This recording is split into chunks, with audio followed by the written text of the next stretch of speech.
Muy buenas tardes, estamos en un nuevo capítulo del podcast La Vereda, acá en Casablanca, en un nuevo café por nuestra comuna. Hoy vamos a hablar de un tema muy importante, un tema estructural, un tema transversal a nuestro país, a todas las comunidades, es la educación y nos encontramos con nuestro concejal José Manuel Cartagena. ¿Cómo se encuentra, concejal? Oye, súper bien, contento. Primera vez que vamos a partir en los cafés. Acá, primera vez que lo hacemos en un café en Casa Blanca, no lo habíamos hecho, habíamos partido solamente en casa. Entonces, este es el primer lugar que es Casa Roble, muy rico café. Nos han vendido muy bien, agradecemos y también es bueno que vengan a conocer por los Así es, cafés, también apoyar el turismo acá en Casa Blanca. Hoy día vamos a tener un gran eh, invitado, Francisco Rodríguez, es profesor de literatura, es el presidente del Colegio de Profesores de la región de Valparaíso y nos viene a explicar hartos temas. Hay hartos temas en cuestión en Casablanca, uno de ellos es el tema de SLEP. Entonces hay hartas dudas. La gente tiene miedo sobre la situación de SLEP, sobre los descuentos que está haciendo el gobierno de CAS en el general en toda la educación, este 3%. Entonces queremos que nos cuente un poquito más y que entremos ya en detalle de cada una de la información que nos trae. Francisco, ¿cómo estás? Muy bien, muchas gracias por la invitación. Es un lugar muy agradable aquí, el Café Rodríguez. Gracias. Agradecemos que estés acá acompañándonos. Como ya lo ha dicho José Manuel, tú eres el presidente regional del Colegio de Profesores y estamos en un importante escenario en cuanto a la educación. Nos hemos podido enterar a través de las noticias, incluso de los medios informativos, y la comuna lo comenta. Uno de los principales temas es la situación de convivencia en los colegios, Francisco. También los recortes que ha aplicado el nuevo gobierno entrante de José Kast y para tocar al final de esto el nuevo traspaso de nuestros colegios al SLEP Litoral que empieza ahora ya pronto, en menos de un año, en enero del año 2027. Sí, más que nada, yo quisiera que me contara el tema de los recortes que había en el gobierno. ¿Qué es lo que parece? ¿Cuál es lo que ha dicho un poco el colegio de profesores? Sabemos que hay harto en la Junji van a recortar y en otros lados, más o menos, que si nos pueden comentar. Bueno, el tema de los recortes presupuestarios siempre es motivo de preocupación. Y en el ámbito de la educación afecta a todos los niveles, desde la educación prebásica o de parvularia, ¿no es cierto?, con la Junji, en la educación básica, en la educación media y también en la educación superior. Cuando se habla de porcentaje, se dice 3%, uno dice, ah, el 3% es poco. En realidad, pero son muchos millones de pesos, los cuales disminuye o se cortan definitivamente varios programas que son muy importantes. Tengo que decir por una cuestión de objetividad que esto es un oficio surgido desde el Ministerio de Hacienda con la firma del ministro de Hacienda actual y con el timbre de él, y que cuando se le ha consultado, él lo trató de relativizar diciendo que acá era unas propuestas para ser estudiadas por la DIPE, la Dirección de Presupuesto, para ver si se implementaban todas o algunas de ellas para el próximo año 2027. Sin embargo, ya en la campaña presidencial se habló de recortes en todo el erario nacional. Entonces es muy preocupante porque es en todas las áreas. Se dijo en todos los ministerios un 3% de recorte presupuestario.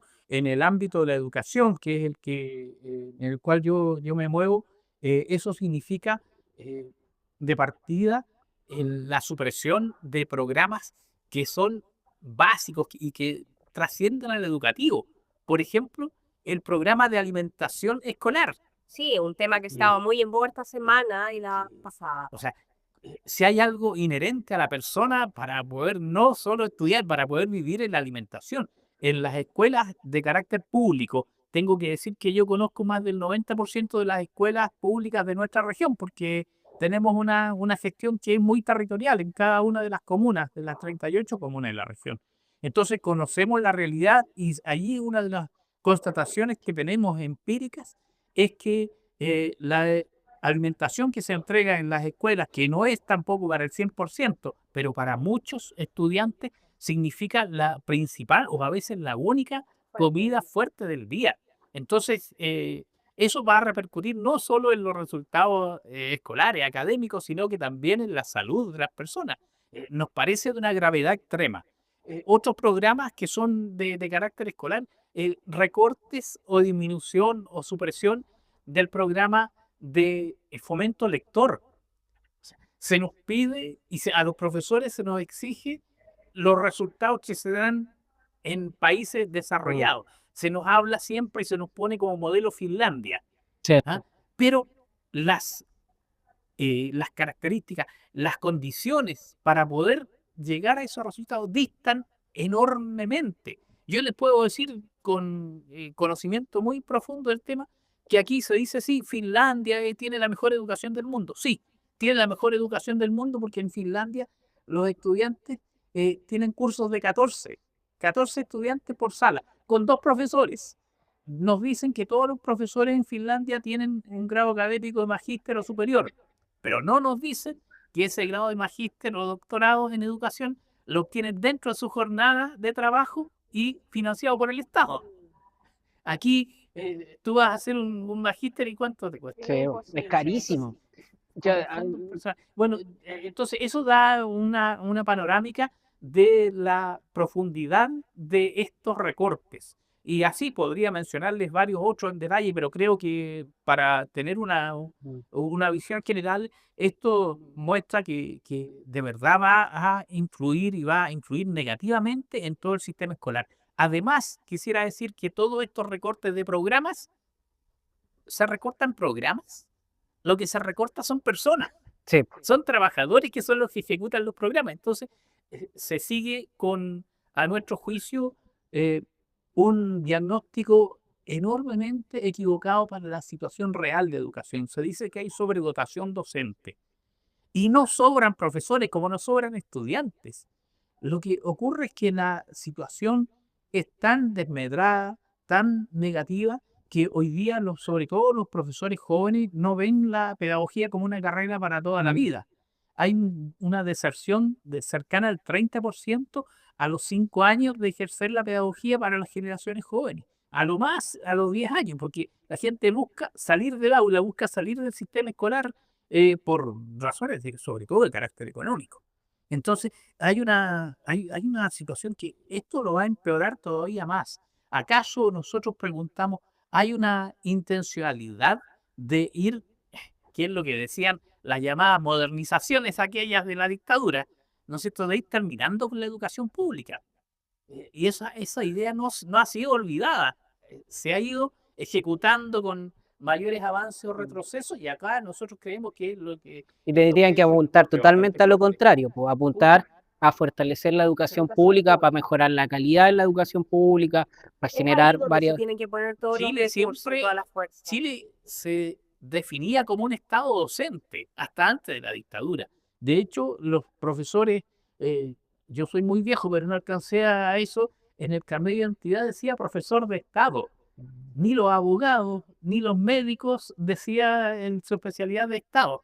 ¿Ah? Pero los profesores decían, entonces era un orgullo la educación pública, que se escindió cuando hoy día se dice la educación privada, la particular subvencionada, que es privada, con financiamiento estatal.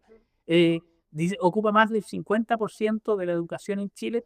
¿Por qué eso? Porque fue creada para eso, fue creada para ir terminando con la educación pública. Pero no hay educación privada en los lugares rurales, no hay educación privada en los lugares con mayor desmedro económico, social. Es allí donde el Estado funciona o debiera funcionar. Nosotros creemos que lo que hay que hacer es fortalecer la educación pública. Esa es la posición, no solo yo digo del Colegio de Profesores, yo represento a una buena cantidad de profesores de acá de la región, pero además en general la docencia dice que hay que fortalecer la educación pública. Los países que tienen niveles de desarrollo es porque tienen una educación pública fuerte, una educación pública.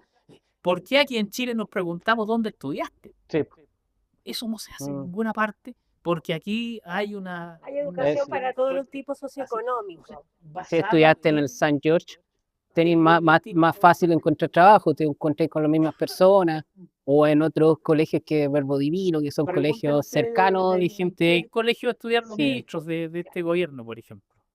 Y la autoridad en general, los que están hoy día en el poder. Porque hay una casta que se va formando a partir de eso y por lo tanto los resultados vienen ya, no lo digo yo, lo dice la OCDE.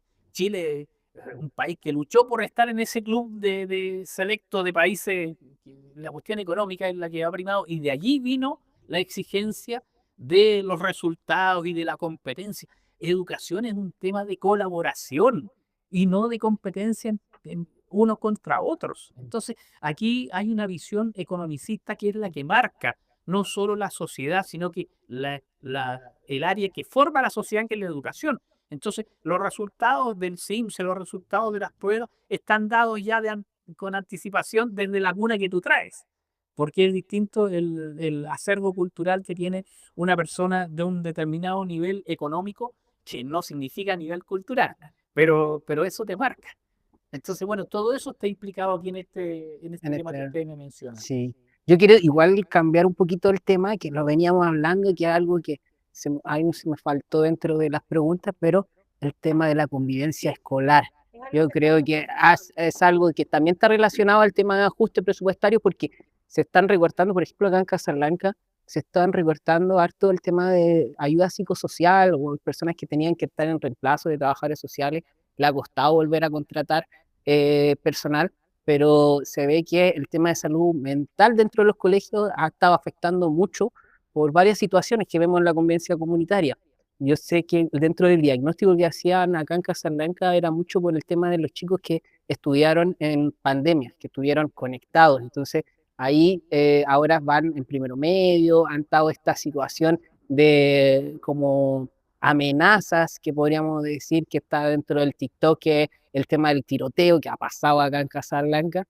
También yo le comentaba que hay una situación de armas blancas acá en el colegio, pero era parte del contexto, porque dice la declaración pública del colegio decía armas blancas, sin embargo después uno iba a estudiar o investigar un poquito más, y era un chico de sexto, que tenía 12 años y llevó un cuchillo de caza.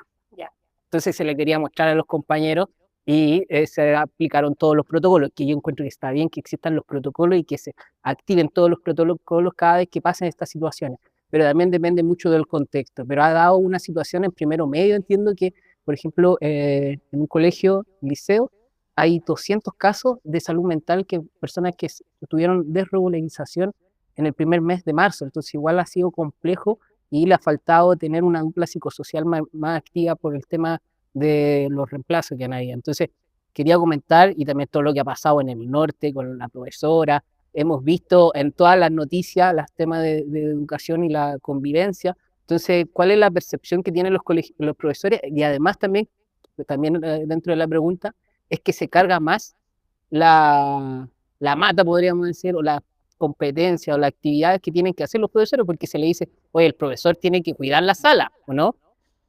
Bueno, el tema de la salud mental, que el que está detrás de esta, aquí en Chile tenemos además, y perdón, no es una digregación, es una explicación, tenemos la costumbre de usar eufemismos y de cambiar los nombres a las cosas. Es muy violento decir pobre, entonces le decimos vulnerable. Fíjense que los cementerios hoy día se llaman parques. Y así le vamos cambiando para quitarle así como una cuestión de dramatismo. Bueno, pasa lo mismo con el tema de salud mental y le llamamos convivencia y buen trato. O sea, salió publicada la ley de convivencia y buen trato que va a ser implementada desde julio de este año y que engloba algunos de estos temas, porque de verdad es un tópico, es un tema enorme, muy profundo, que ni la violencia ni los problemas de salud mental han surgido dentro de los colegios. Somos una sociedad violenta, somos una sociedad que tiene severos problemas de salud mental y eso no me percuten o se expresan en las escuelas que son micro sociedades. Entonces, claro, cuando además, como tú decías, Miguel, cuando se queda con el rótulo, ¿no es cierto? Arma blanca.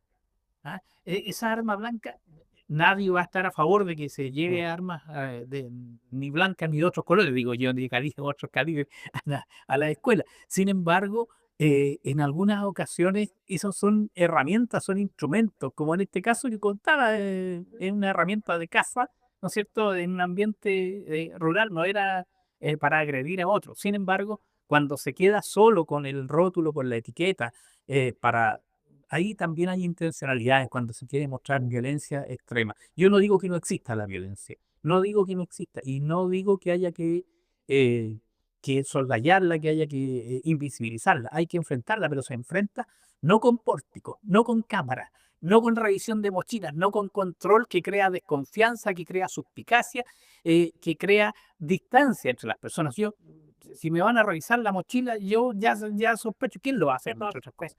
Bueno, esas medidas que suenan muy certeras o adecuadas son solo efectistas y atienden a los resultados, pero no a las causas. ¿Cómo se atienden las causas de salud mental y de convivencia? Con, primero, una modificación curricular.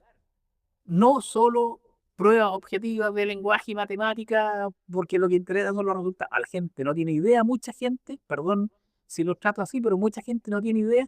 Me dice, no, porque este sacó 100 y todo sacó 98, entonces es mejor el de 100 que 98. Esa es una foto de un momento. Y una evaluación, cualquiera que sea, no muestra una realidad que es mucho más multiforme que eso.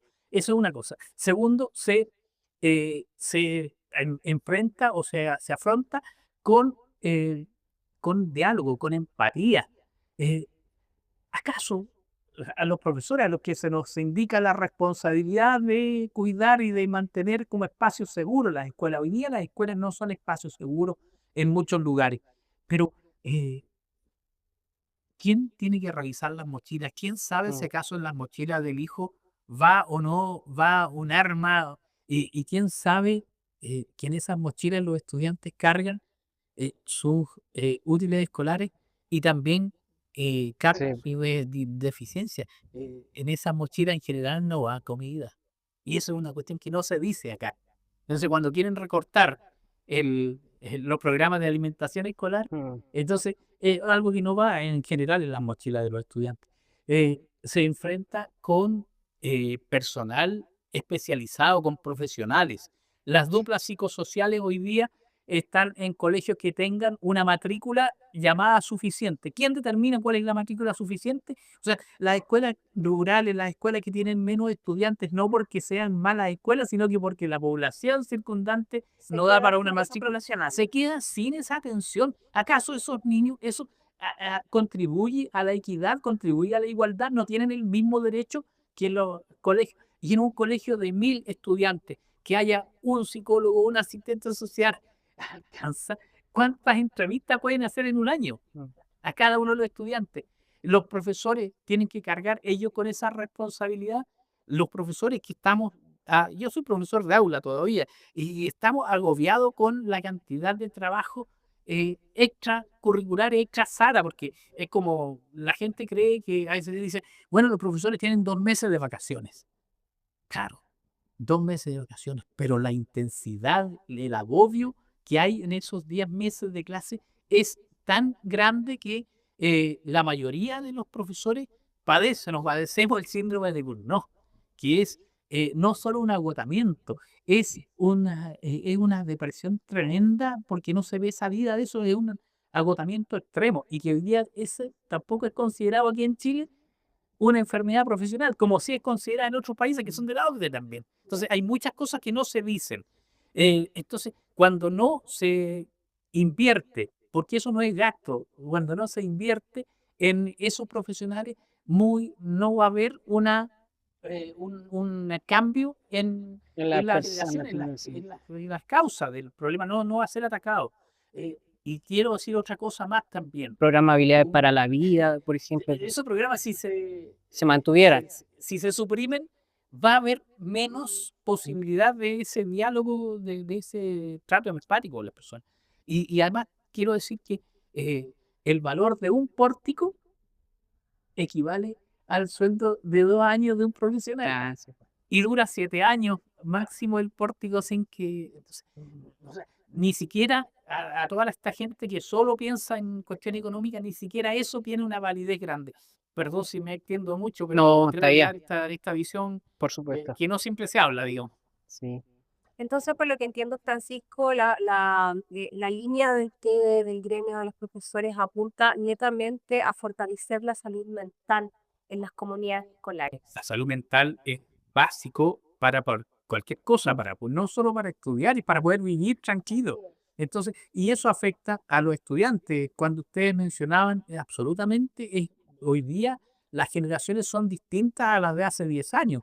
Efectivamente, hoy día nosotros estamos educando a aquellas generaciones que vivieron más aisladas obligadamente por la pandemia y que tuvieron menos interacción social, eh, menos cercanía, incluso física. Hoy día, ¿cuántos niños y jóvenes prefieren hablar ¿no es cierto?, por WhatsApp y no telefónicamente, porque hasta el habla oral, verbal, les incomoda?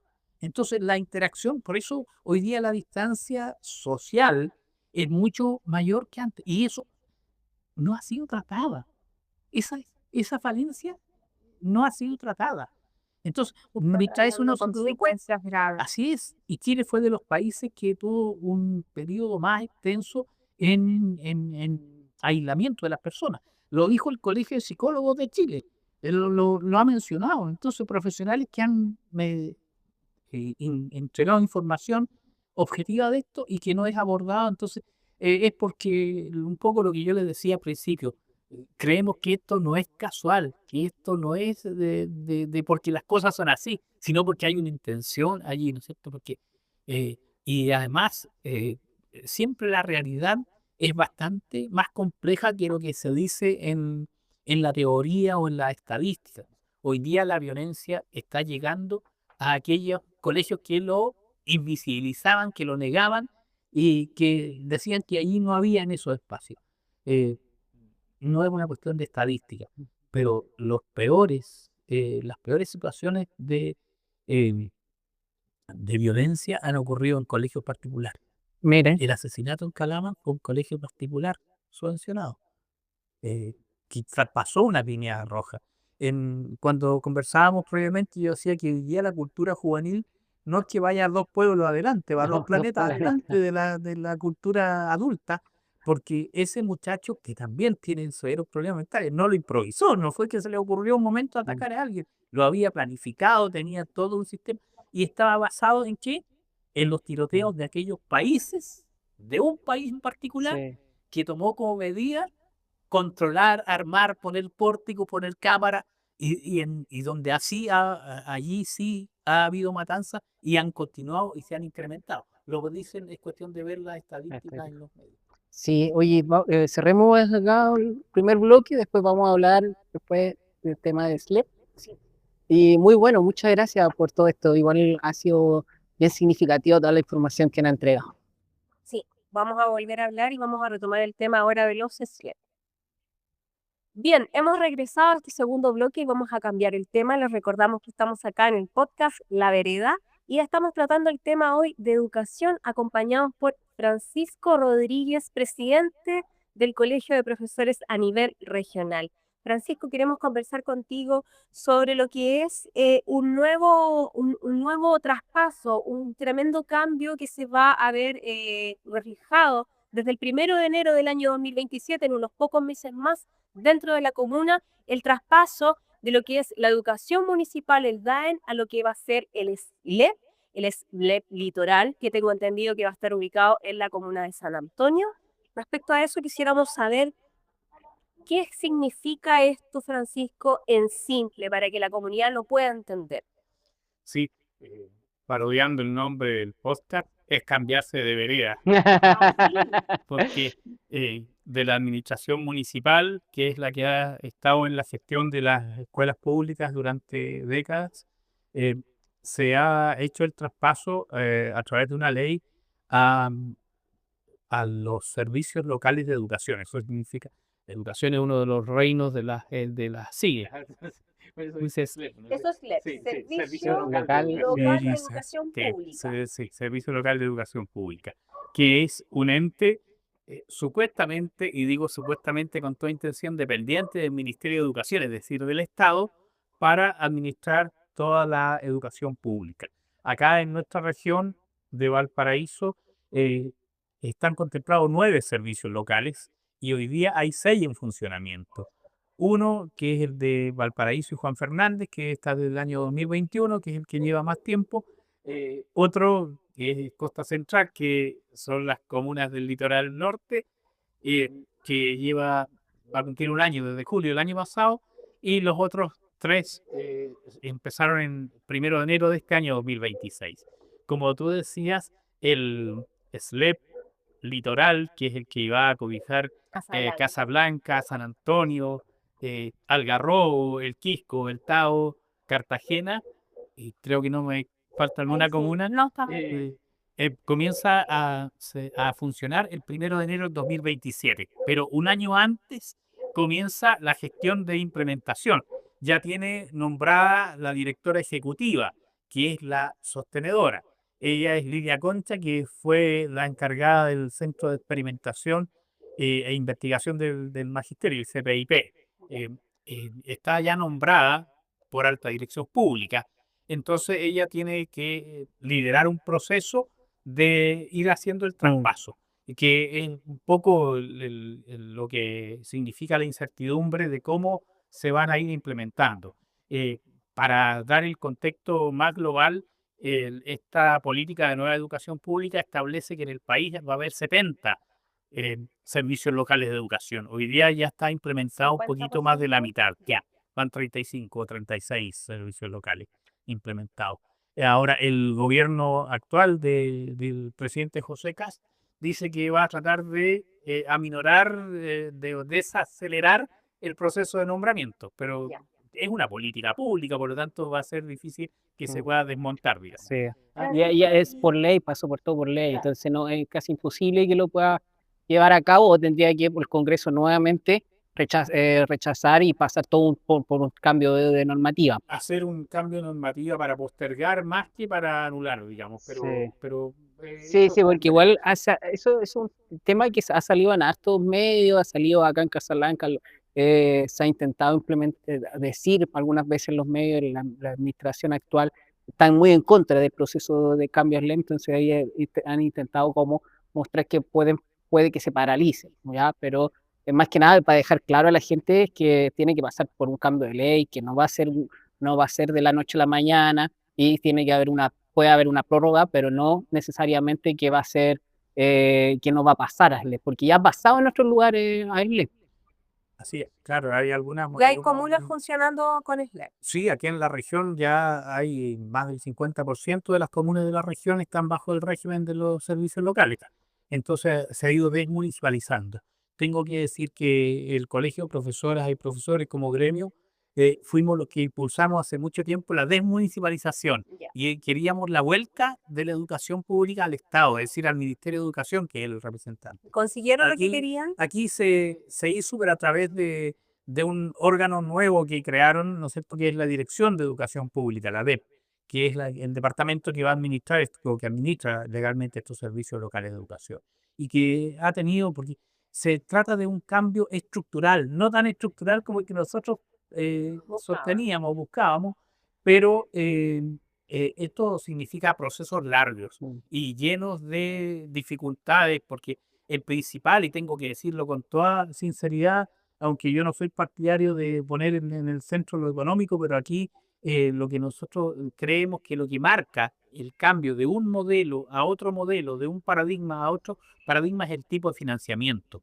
Nosotros siempre pedimos que la educación pública sea financiada con recursos basales, de base, completos, porque en qué casa, en qué grupo humano funciona con un presupuesto variable, inconstante, digamos, ¿no es cierto?, que es el sistema de voucher o de subvención. La subvención, para decirlo de manera ojalá sencilla, es una cantidad de recursos que el Estado entrega por estudiante, pero no por estudiante matriculado, por estudiante que asiste en un promedio de jornada, tiempo, ya. claro. Entonces es muy variable, sobre todo en comunas donde hay una fuerte ruralidad, que hay estaciones del año en que Temas de el transporte y todo. transporte, el climatológico afecta eso, la asistencia. Entonces es muy variable. Las municipalidades se hacían cargo de la educación como parte de su gestión, pero dentro de un conjunto de otras áreas que tenían que atender. En cambio, los servicios locales son de giro único, es decir, su único objetivo es entregar educación pública. Mm. Entonces nosotros esperábamos que el foco estuviese puesto en lo pedagógico, el objetivo fuera pedagógico. Sin embargo, no se cambia el sistema de financiamiento, sigue siendo financiamiento por subvención. No se cambia la figura del sostenedor, que no es solamente un cambio de nombre o de función. El sostenedor de servicios educacionales era el alcalde. Hoy día, al ser un director ejecutivo de los servicios locales, más bien, y es lo que digo a partir de la experiencia que se ha tenido en estos 36 servicios locales que están funcionando, más bien están siendo gerenciados, es decir, administrados desde el área de la gestión administrativa más que pedagógica. Y eso tiene su traído implicancia, problemas. no cambia. Sí, Sí, porque uno lo que buscaba era la desmunicipalización. Nosotros, yo me acuerdo cuando fui estudiante en los los pingüinos. pingüinos, 2010, estuvimos movilizando por la desmunicipalización. El problema que da la desmunicipalización en grandes rasgos es que las comunas que tienen mayor recursos funcionan mejor la educación y las comunas que tenían menos recursos funcionaba peor. Un claro ejemplo podríamos decirlo que era Valparaíso y Viña. Viña Sí. tiene muchos recursos, la municipalidad por el casino, por patente, y Valparaíso tiene siempre un déficit. Entonces, si uno hacía la comparación de los cuales entraban más recursos, siempre era la Viña del Mar en comparación a Valparaíso. Y eso es lo que se buscaba, porque en cierta forma se regulara la situación económica de cada uno, y además también se dio en muchos municipios que ocupaban los recursos de platas municipales para otro tipo de gastos y después quedaban con ciertas deudas. Acá en Casablanca pasó una situación que se está pagando una deuda que ya lleva mucho tiempo y que la va a tener que seguir pagando el municipio porque es una deuda que ya lleva por lo menos 10 años, 12 años, si no me equivoco, y se tiene que ir pagando anualmente. Pero fue por una situación administrativa, ¿ya? Pero lo que se busca es un poco regular la situación. Y yo no sé si tú has visto en otros lugares que se ha regularizado, que ha mejorado la educación, porque lo que nosotros vemos también lo que aparece en los medios, pues, y eso alguna vez sí ha sido complicado. Lo que pasó también en el norte, si no me equivoco, en Antofagasta, Iquique, que también hubo una situación, Atacama, fue una situación bien compleja. Entonces, no sé si ha funcionado, cómo se ha dado. Mira, para ser muy sincero, nosotros estamos por la desmunicipalización. Seguimos creyendo que la vuelta al Estado de la educación es necesaria, porque el Estado debe ser no solo un garante, debe ser un responsable, el responsable de la educación pública. Sin embargo, como no cambian las condiciones, la inequidad sigue existiendo. Hoy día los municipios los que tenían mayores recursos podían poner recursos propios subsidiarios por ley. Exacto. Hoy día los servicios locales de educación dependen solo del presupuesto nacional que se les asigne a través de la Dirección de Presupuesto, de la DIPRES. Entonces no va a haber ese plus que algunos municipios tenían, no todos, ¿no es cierto? Entonces sigue habiendo un tema de desigualdad. Eso, ¿cómo se soluciona? No solo a juicio nuestro, sino que a juicio de los técnicos en el área económica, es con el cambio del sistema de financiamiento. Entonces, mientras no se cambie ese sistema de voucher a un sistema de financiamiento basal, la inequidad, la desigualdad va a seguir existiendo en esas medidas. Entonces, sin embargo, nosotros creemos que estos cambios estructurales llevan mucho tiempo, no es instantáneo la transformación, la mutación, el cambio. Entonces, insistimos en que tiene que haber un proceso y que mientras sea lo más transparente posible, se puedan aminorar esas deficiencias que hay, porque los servicios locales funcionan con presupuestos muy acotados. Por eso se esgrime que hay sobredotación docente, porque al final lo que quieren es aminorar gastos. ¿Y cómo se aminora eso? Despidiendo personas.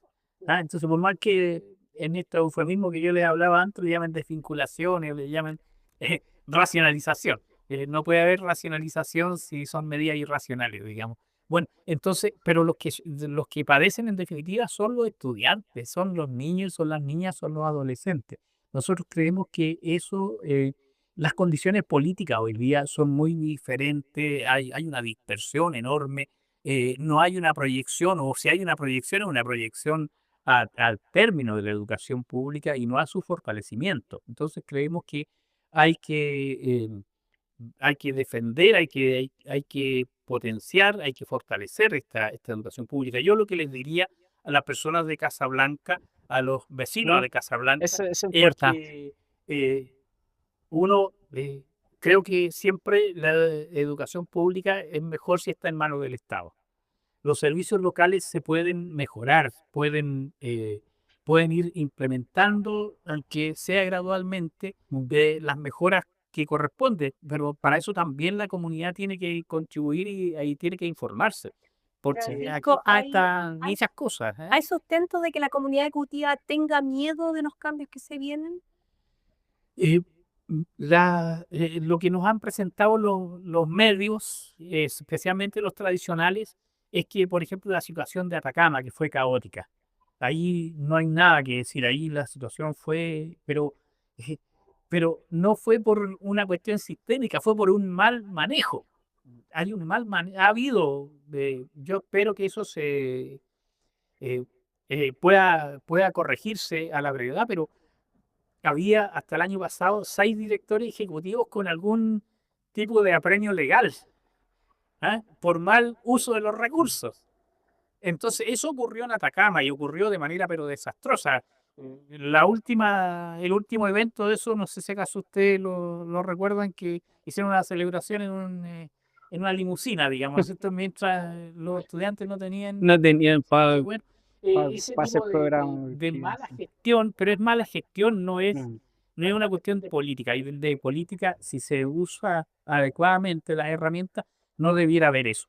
Nosotros creemos que de todas maneras eh, los servicios locales son un paso adelante. Lo que sí hay que corregir es no seguir con la misma práctica de lo malo. Los problemas de infraestructura de las escuelas no son que lo hayan inventado los servicios locales, es el Claro. abandono que ha tenido la educación pública por 40 años. No, y eso también es algo de la desmunicipalización, porque dependía mucho del alcalde en cuestión de la administración que estaba, dependía de su carácter o cuál era la promesa que daba en educación y la fuerza que daba en educación. Acá tuvimos hace poco, el año pasado, el presupuesto, yo voté en contra del presupuesto municipal, especialmente porque se tuvieron de la gestión municipal, en comparación al año antes pasado, se descontaron 482 millones de pesos. Entonces, son 482 millones que iban directo en beneficio hacia la comunidad. Y aún más, nosotros les decíamos, cuando nosotros si estamos pensando que en el año 2027 se va a traspasar a SLEP, dejemos las mejores condiciones para los colegios, porque hay una situación del invierno, se pasa frío, hay colegios que no están en las mejores condiciones. Entonces, ¿por qué no hubiéramos ocupado esa plata para hacer infraestructura y también para mejorar situaciones, por ejemplo, ahora en el caso de sana convivencia? Siempre los recursos siempre son limitados y hay muchas necesidades, más en los colegios, entonces más necesitamos invertir, que es el futuro de toda la comunidad educativa. Bueno, ahí es donde nosotros creemos que se pone en juego los discursos con la realidad, porque la verdad es que es muy fácil decir, sí, bueno, Chile dice que la prioridad es la educación, pero Chile es de los países de la OCDE que menos invierte en educación, menos invierte en educación. Creo que somos los penúltimos de ese club de la OCDE. También quería decir que, para claridad de todo, efectivamente se desmunicipaliza, pero no se desalcaldiza. El alcalde de turno va a tener un lugar en alguna de las decisiones, claro, de los servicios locales, porque además eso es muy importante que lo sepan los ciudadanos, que lo sepan los vecinos. Los vecinos no se mudan de comuna, van a seguir siendo vecinos de una comuna. Entonces, cuando se haga el traspaso, a veces hay municipalidades que han cortado el sistema de transporte porque era transporte municipal y no era transporte del Departamento de Educación Municipal, de los DAEM. Entonces, los SLEP no traen un sistema de transporte propio. Entonces, si la municipalidad, no sé cuál es la realidad de Casablanca, Totalmente antigente lo que pasa acá. Aquí hay mucho transporte, que ahí está la duda que algunos, lo que se ha conversado en consejo, que algunos buses son parte de la municipio y otras son parte de educación, entonces está ahí exactamente. entre el Que tira y con el afloja. patrimonio, ¿qué va a pasar? Aquellos que pertenecen a la administración municipal quedan en la municipalidad, pero si va esos buses que son de la municipalidad, no va a trasladar escolares porque no son la administración de ellos, son los mismos vecinos que van a quedar sin transporte. Entonces eso es una manera de control que tiene la comunidad frente a los alcaldes. Y hay una manera eh, de la norma ahí que es establecer convenios entre el Servicio Local de Educación y la comuna respectiva. Por ejemplo, el uso de las bibliotecas, de otras dependencias. Digo el ejemplo de los Andes, de la comuna a la que yo pertenezco, estando en un recinto educacional, pero una piscina que se construyó era de administración municipal. Bueno, podían haber cerrado ahora, pero pasa a ser un convenio para que los estudiantes puedan aprender natación, por ejemplo, como parte del deporte. Entonces, eso sigue vigente, por lo tanto, no hay una desconexión absoluta entre la comuna y el Servicio Local de Educación, que sí reúne a varias comunas, aglutina a varias comunas y no solo a una. No sé si me explico con esto. Sí, se te explica súper bien. Acá pasa algo similar, el tema, por ejemplo, el teatro. El teatro y el centro cultural son pagados y si uno ve el PADEM, se ve todas las personas que son pagadas por parte de educación. Fue una parte de los dos. Entonces uno dice, oye, ¿sabes qué? La plata de la municipio no va a entrar. Pero si uno empieza a sacar las cuentas que todos los conductores son pagados por educación, si el teatro, centro de cultura es pagado por educación, entonces la suma y resta casi nos va a estar dando casi lo mismo. Entonces también es compleja la situación. Además, y hay otro tema que se está viendo, que es el tema de los patrimonios, porque el colegio, por ejemplo, Humberto Moa, se dice que es plata que fue parte de recursos que puso el municipio para comprar el colegio. Entonces, pero también el cultura y el teatro, también hay como que hay un reo, digamos, que no se sabe de dónde vienen los recursos y cómo va a quedar después. Entonces, ahí hay que, yo creo que van a tener que estar revisando cada una de las situaciones. La ley dice que la municipalidad tiene que traspasarle por imperativo jurídico todos los bienes que son de educación pasan al nuevo sostenedor. Entonces, si la municipalidad construyó un colegio, felicitaciones que lo haya construido, pero eso va a ser desde el SLEP. Mira. Claro, no. Pero eso pasa a ser de la administración, por ejemplo, en este caso de la persona que va a estar a cargo de San Antonio. Sí, pero es público. Es el SLEP litoral de todas estas comunas. Entonces va a ser todas las comunas en un nuevo territorio jurídico en educación que es el Servicio Local Litoral. Y yo como apoderada, como mamá, tengo que tener, o como papá, como tutor de alguna alumna o alumno de Casablanca, ¿hay alguna preocupación, algo que me vaya a conllevar en el día a día en la educación el próximo año, que ya vamos a estar en este proceso, o esto responde más bien al tema de gestión y dirección? Las escuelas van a seguir funcionando, no va a cambiar nada, no va a haber cambio en los planteles, los nombres, absolutamente nada. Las escuelas tienen que seguir funcionando. Durante el primer año de ejercicio de un SLEP no puede haber ningún cambio de dotación, de fusión de escuelas ni nada. Eso tiene que quedar muy plasmado en este año acá en Casablanca, en el último PADEM, que es el Plan Anual de Educación Municipal, porque ese PADEM que tiene que ser aprobado en noviembre tiene que ser respetado para el primer año completamente tal como surja desde la municipalidad. Tiene que ser respetado por el Servicio Local de Educación. Distinto es en el año 2028, cuando ya va a estar en régimen el Servicio Local de Educación. Ahí va a tener todas las facultades ya inherentes a ello, que podría llegar, por ejemplo, a fusionar escuelas. Nosotros hicimos una fuerte resistencia, que al principio los servicios locales que funcionaban querían fusionar escuelas rurales. Decían, si aquí hay una escuela en esta comuna y aquí hay otra que tiene muy pocos estudiantes, hagamos una sola, porque era más fácil contratar transporte. Pero resulta que las escuelas rurales, como todo centro educativo, funciona como centro cívico, como centro de ciudadanía. Entonces, de alguna manera terminar Es de exterminar. finalizar como Muy bien. terminar de asesinar, ya decir, yo lo sostengo, digamos, con una cultura de un lugar solo porque no tiene la población, entre comillas, necesaria vista por otros ojos, digamos. Exacto. Entonces creo que eso hay que defenderlo y en eso creo yo que hay que ser muy claro en informar a la comunidad, a los apoderados. Los apoderados tienen una fuerza que no saben que tienen, no saben que tienen.